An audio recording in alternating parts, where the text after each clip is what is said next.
अस्सलाम वालेकुम। आज हम बात करेंगे क्रिएटिविटी की अहमियत के बारे में।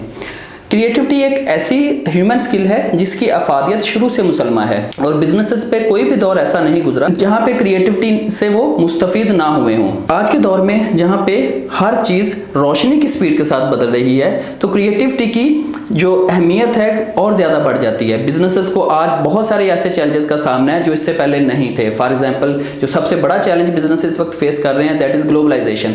ग्लोबलाइजेशन में बिजनेस को अंदाज़ा नहीं है कि उसके सामने आने वाला कंपटीशन वो कहाँ से आ सकता है और वो किस तरह की प्रोडक्ट्स और सर्विसेज ऑफर कर सकता है जो कि उसकी एग्जिस्टिंग मार्केट शेयर को अफेक्ट कर सकता है। इसके अलावा जो दूसरा बड़ा चैलेंज है that is ever changing technologies. Technology में अपग्रेडेशन इतनी तेज़ी से हो रही है कि किसी भी आने वाली टेक्नोलॉजी की अब जो लाइफ है वो बहुत कम हो चुकी हुई है। कोई भी बिजनेस अपनी प्रोडक्ट वो लॉन्च करता है और थोड़े अरसे में अपनी ही प्रोडक्ट को उसकी टेक्नोलॉजिकल अपग्रेडेशन के साथ वो किल कर रहा होता है।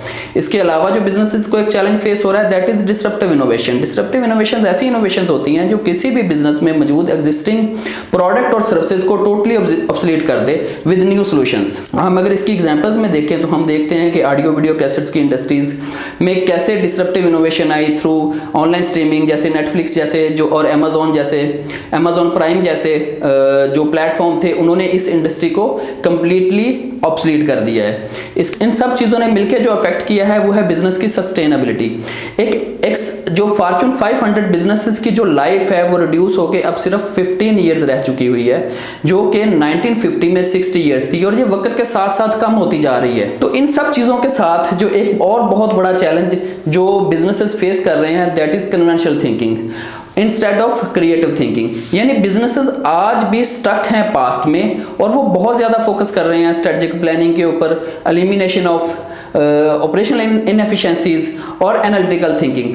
अच्छा, पर्सनली मैं इन सब चीज़ों की अहमियत को डाउन प्ले नहीं करता, ये सब चीज़ें बहुत ज़्यादा इंपॉर्टेंट है, मगर बिजनेसेस के पास अब इससे बड़े बड़े चैलेंजेस हैं जिन पे फोकस करने की, जिन पे काम करने की बहुत ज़्यादा ज़रूरत है। फॉर एग्जांपल ऑपरेशनल इनएफिशिएंसीज के साथ साथ क्रिएटिव कम्पिटिटिवनेस एक बहुत इंपॉर्टेंट पहलू हो चुका हुआ है। इसके साथ बिजनेसेस को बहुत ज़्यादा ज़रूरत है कैपेसिटी बिल्डिंग की उनके इंडिविजुअल्स के लिए, उनके बिजनेस सेगमेंट्स के लिए और इनकी कम्युनिटीज़ के लिए जहां से क्रिएटिव आइडियाज़ जनरेट भी होते हैं और एग्जीक्यूट भी होते हैं। और बिजनेसेस को अब एक बड़ी पिक्चर में सोचने की ज़रूरत है। वो प्रॉफिट से हट के बेसिकली उन लोगों के लिए काम करने की ज़रूरत है जो कि ड्राइविंग फोर्स है इन सारे के सारे बिजनेसेस की। इस वक्त बेसिकली जो मैनेजमेंट है उसके लिए ज़रूरत है कि वो अपना बिहेवियर स्विच करें from conventional leadership towards creative leadership. और लीडरशिप ना सिर्फ इन मैटर्स में बल्कि अप्रोच में भी। और बिजनेसेस को जरूरत है कि वो अपना फोकस शिफ्ट करें from success towards building of creative culture in their organisations. Thank you very much.